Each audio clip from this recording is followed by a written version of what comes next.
नमस्कार बच्चों, स्वागत है आपका स्मार्ट स्टडी सेंटर में, जहां आपको सोनू सर पढ़ाते हैं। बच्चों, आज की इस क्लास में हम रटेंगे नहीं बल्कि कॉन्सेप्ट को बिल्कुल आसान भाषा में समझेंगे। तो अपनी कॉपी पेन निकाल लीजिए, चैनल को सब्सक्राइब कर लीजिए और चलिए शुरू करते हैं आज की क्लास। आज हम बात करेंगे जीवन की सबसे छोटी और सबसे जरूरी इकाई के बारे में, जिसे हम कहते हैं कोशिका यानी सेल। जैसे एक एक ईंट को जोड़कर एक पूरा मकान बनता है, वैसे ही छोटी छोटी कोशिकाएं मिलकर हम सभी सजीवों का शरीर बनाती हैं। इसीलिए इसे हमारे शरीर की रचनात्मक और क्रियात्मक इकाई कहा जाता है। इसकी खोज किसने की? इसकी कहानी शुरू होती है साल 1665 में, जब रॉबर्ट हुक नाम के एक वैज्ञानिक ने पहली बार कॉर्क की पतली परत में इन छोटी छोटी कोठरियों को देखा और इन्हें सेल नाम दिया।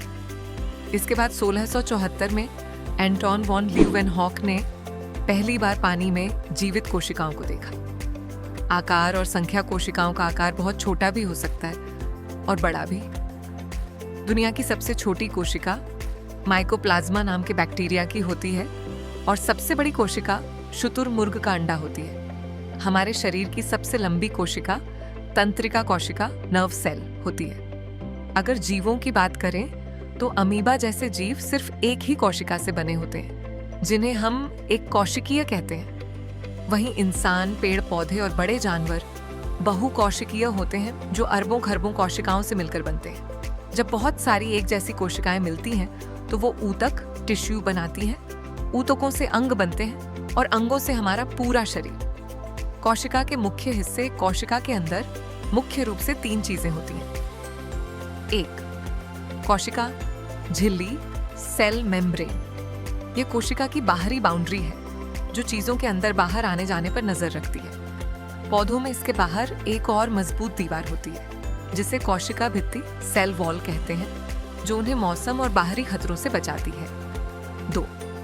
कोशिका द्रव्य साइटोप्लाज्म। इसके अंदर एक जेली जैसा लिक्विड भरा होता है, जिसमें कोशिका के छोटे छोटे अंग जैसे माइटोकॉन्ड्रिया और गोल्जिकाएं तैरते रहते हैं। 3. केंद्रक न्यूक्लियस। ये कोशिका का ब्रेन यानी कंट्रोल रूम है। इसके अंदर गुणसूत्र क्रोमोसोम्स होते हैं, जो माता पिता के लक्षणों को बच्चों तक पहुंचाते हैं। पौधे और जंतु कोशिका में अंतर आखिर में बात करते हैं इनके अंतर की।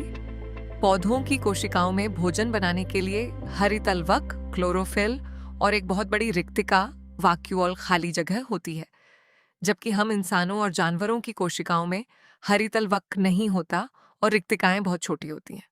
तो दोस्तों, यह थी हमारे जीवन की सबसे छोटी मगर सबसे जादुई इकाई कोशिका की कहानी। तो हमने इस अध्याय से सीखा कि कोशिका सभी जीवों की संरचनात्मक एवं क्रियात्मक इकाई है। रॉबर्ट हुक ने 1665 ईस्वी में सर्वप्रथम कोशिका की खोज की। कोशिका विभिन्न आकार, प्रकार एवं आकृति की होती है। कोशिका के 3 मुख्य घटक हैं: कोशिका झिल्ली, कोशिका द्रव्य एवं केंद्रक।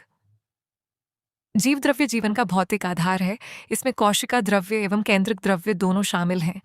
कोशिका भित्ति एवं क्लोरोप्लास्ट सिर्फ पौधों में ही पाया जाता है।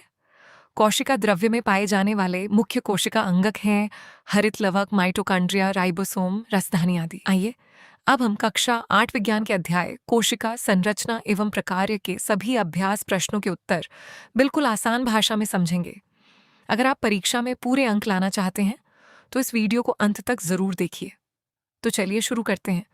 प्रश्न एक निम्न कथनों में सत्य या असत्य लिखिए। पहला कथन, एक कोशिकीय जीव में केवल एक ही कोशिका होती है। इसका उत्तर है सत्य, क्योंकि एक कोशिकीय जीव का पूरा शरीर केवल एक कोशिका से बना होता है। दूसरा कथन, रक्त कोशिका शाखान्वित होती है। उत्तर असत्य, शाखान्वित तंत्रिका कोशिका होती है, जबकि रक्त कोशिकाएं गोल या डिस्क के आकार की होती हैं। तीसरा कथन, किसी जीव की मूल संरचना अंग है। उत्तर असत्य, जीव की सबसे छोटी संरचनात्मक एवं क्रियात्मक इकाई कोशिका होती है। चौथा कथन, अमीबा की आकृति अनियमित होती है। उत्तर सत्य, अमीबा अपना आकार लगातार बदल सकता है। पांचवां कथन, सबसे बड़ी कोशिका शुतुरमुर्ग का अंडा होता है। उत्तर सत्य, ये संसार की सबसे बड़ी एकल कोशिका मानी जाती है। छठा कथन, पौधों की कोशिकाओं में बड़ी रिक्तिका पाई जाती है। उत्तर सत्य, क्योंकि पादप कोशिका में एक बड़ी केंद्रीय रिक्तिका होती है। प्रश्न 2, सही विकल्प का चयन कीजिए। पहला प्रश्न, केंद्रक में कौन सा द्रव्य पाया जाता है?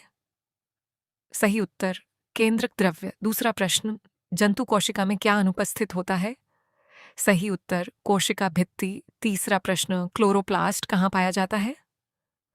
सही उत्तर, वो पोडेसिए, पौधा कोशिका में, क्योंकि क्लोरोप्लास्ट प्रकाश संश्लेषण का कार्य करता है। चौथा प्रश्न, अमीबा की एक कोशिका में कौन कौन सी क्रियाएं होती हैं? सही उत्तर, ये सभी क्रियाएं, यानी भोजन ग्रहण करना, पाचन करना, अवशोषण करना और अपशिष्ट बाहर निकालना।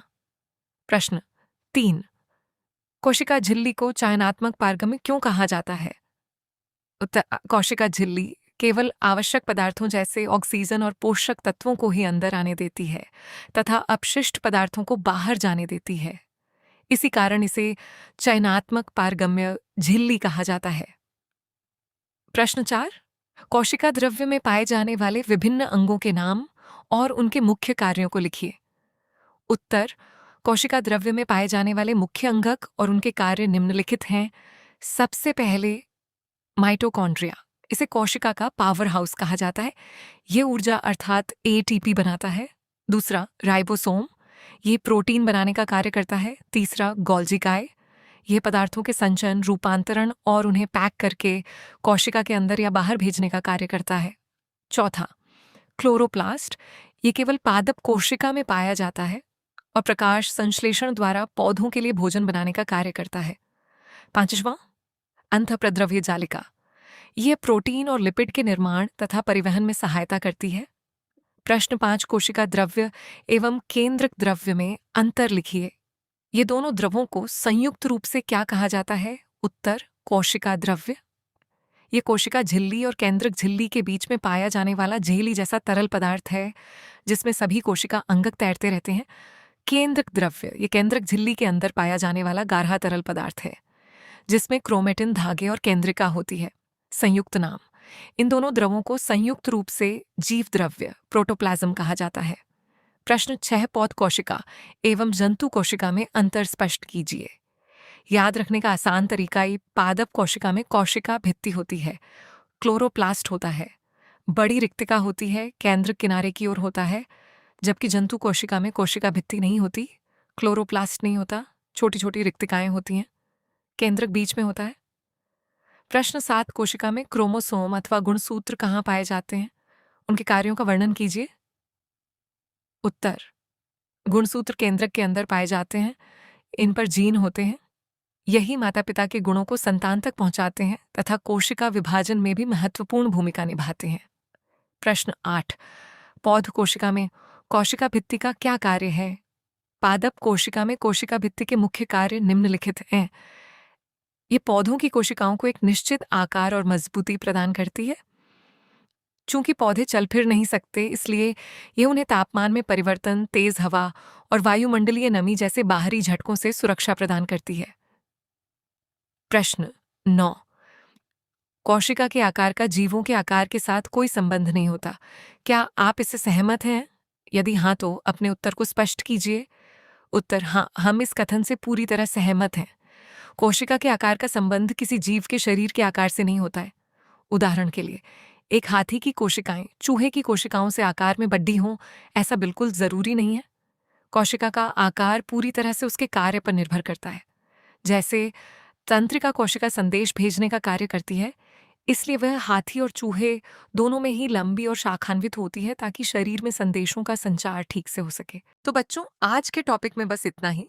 इसे एक बार रिवाइज जरूर कर लेना। अगर कोई भी डाउट हो तो नीचे कमेंट में पूछो।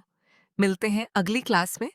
तब तक के लिए पढ़ते रहिए और आगे बढ़ते रहिए और सीखने के लिए स्मार्ट स्टडी सेंटर से जुड़े रहिए। धन्यवाद।